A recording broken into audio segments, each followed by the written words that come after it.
Some time ago, a friend of mine called me saying, I was talking about you recently, and I said you were really loud.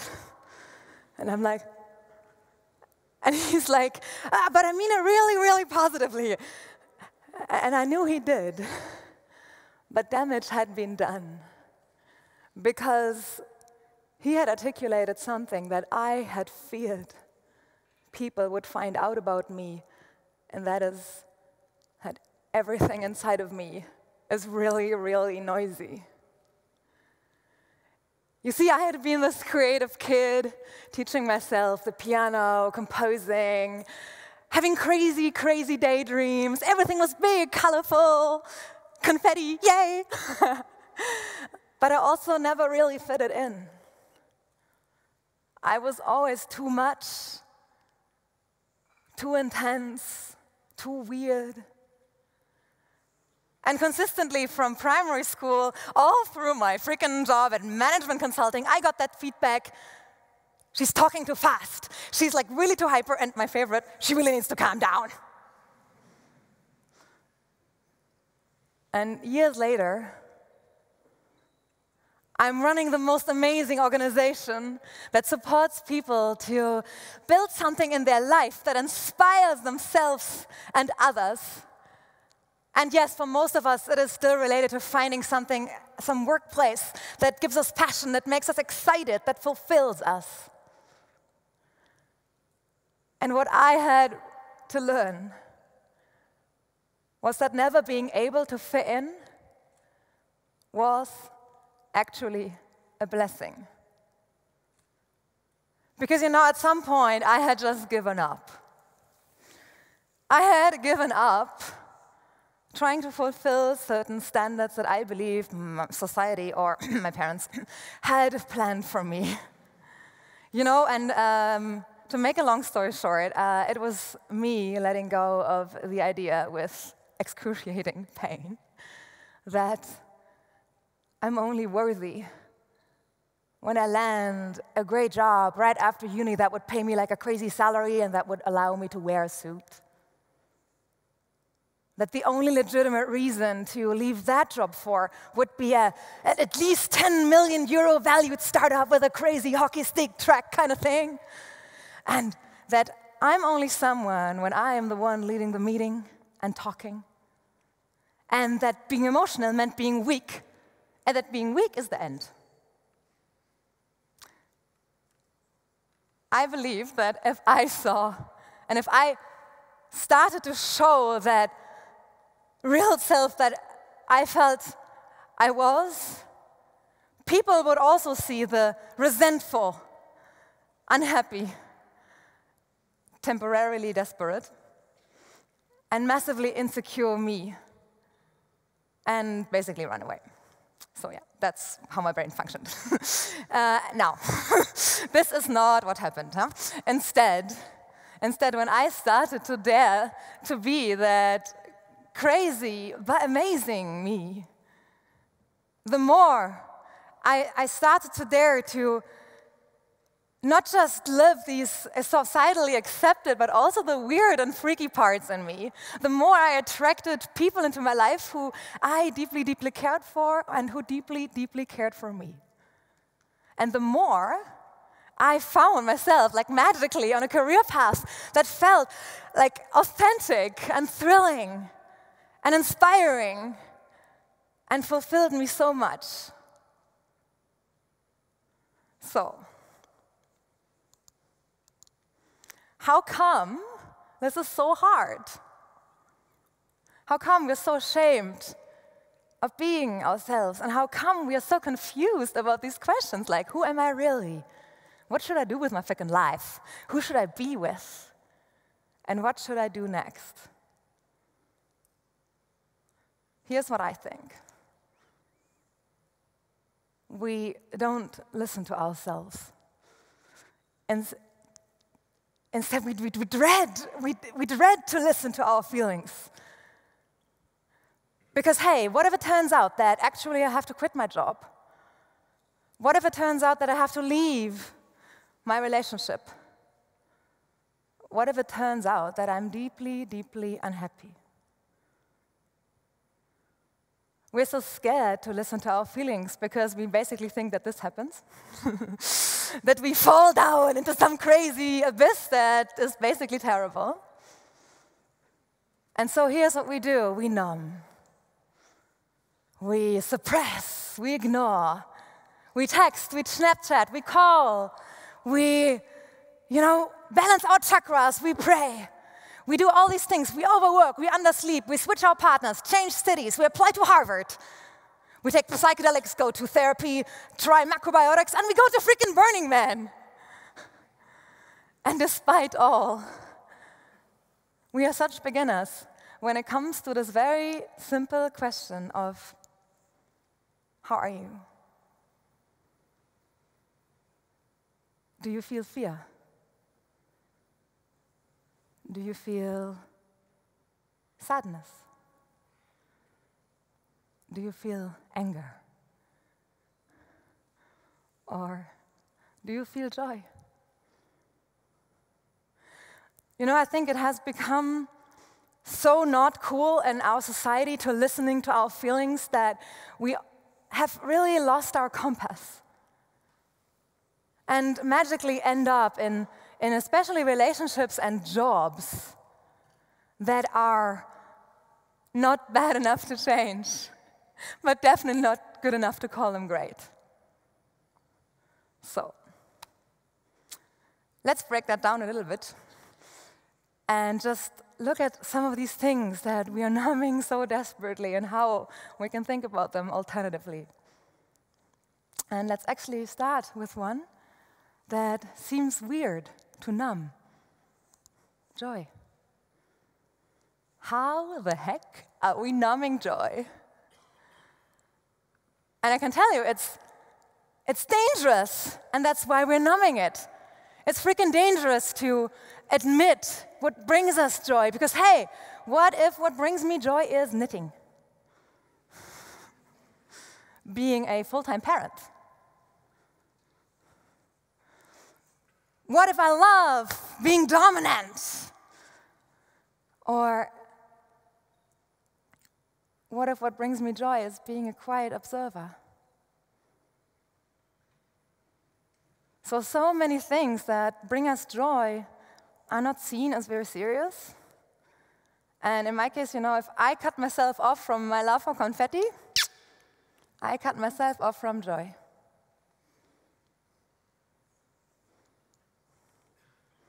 Sadness. So I can tell you I'm really scared of sadness. Tears for me equal the weakness. And I remember somewhere in my teenagehood I read that people who cry during movies are emotionally unstable. And for a long time I, as a result of that, prided myself that the only movie I had ever cried in was Lassie. So that's the one with the dog, in case you don't know that. Yeah? And for this talk, I actually tried to research that study and didn't find it, but instead I found actually a different study from the University of Tilburg saying that sad movies can actually increase your happiness, but only if you let your tears flow freely. And this, yeah, exactly. And this mirrored so well what I had to learn about joy, about sadness, sorry. That sadness is not about being weak, but about letting go. It's that state where everything flows. That state where everything is connected, where everything is free. Imagine a landscape that is so beautiful that you are so orgasmically grasped by it that you want to cry. That is the power of sadness. All-encompassing empathy. And to me, that is the birthplace of creativity.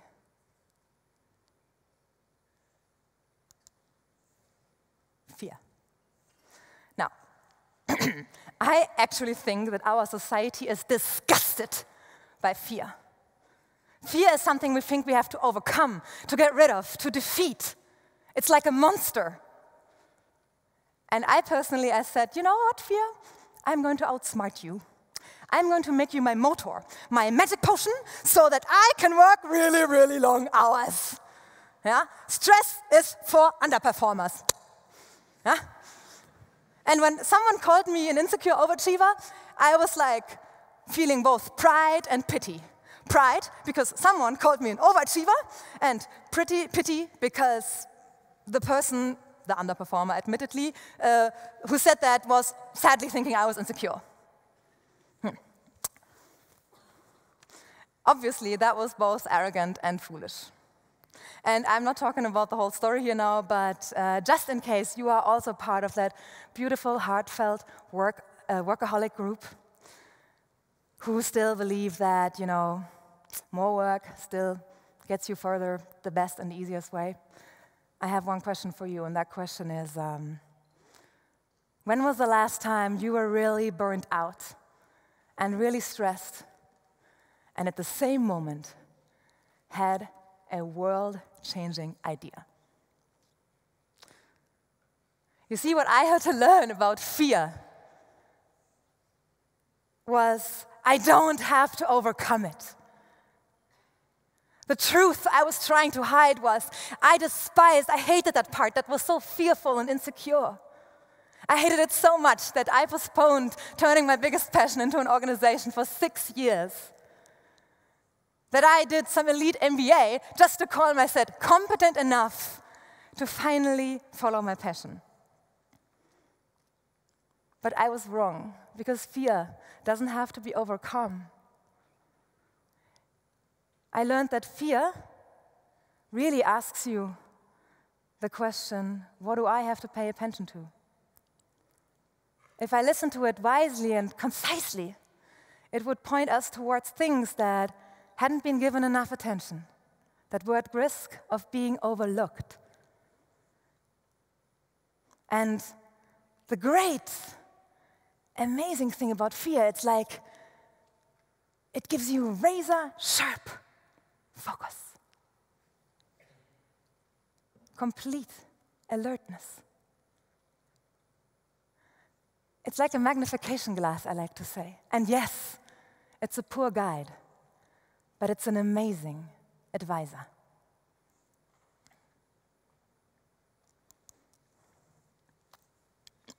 Anger. Anger, my favorite. Because it is probably also the most sanctioned feeling in our society. Yeah? Don't be angry, don't be aggressive. We learn this as kids.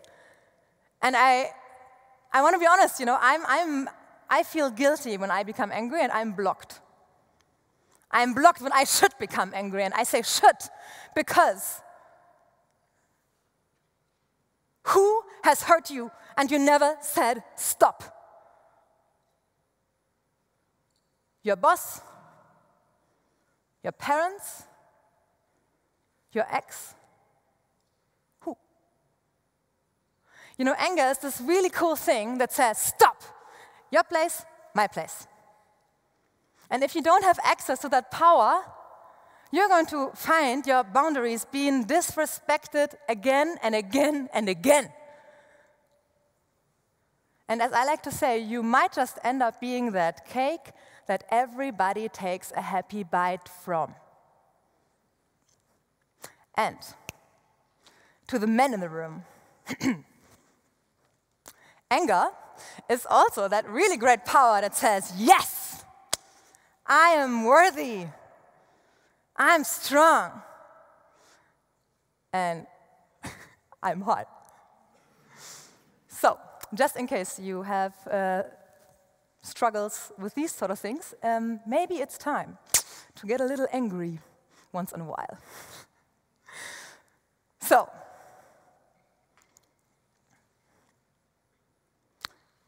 why? Why is it worth going down into that abyss? Because maybe it's not an abyss. Maybe these things that we are trying to shield us from so desperately aren't so terrible after all. What if anger doesn't want to show us the worst in us, but really asks us, what should I really stand up for? What needs to be protected?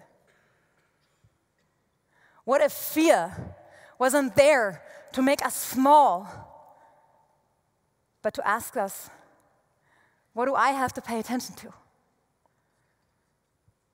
And what if sadness wasn't there to make us weak, but to ask us, what can I let go of? And what if joy wasn't there to make us look childish and weird, but to really ask us, what makes me happy? What am I passionate about, and what do I want more of? And if that's what I chose, what would that be? So you see, to me, these questions have never made my life worse, but they made it so much better. They elevated it. And they helped me to get access to my intuition and to answer things like, what should my career be? Who and what do I love? What is my purpose? So much more easily. And I also think that, being yourself should not be an act of giving up, but an act of learning to ride that roller coaster wisely. So I acknowledge that riding that roller coaster is freaking scary, and I personally suck at it as well. But I believe that not riding it is even scarier. So yeah, with these words,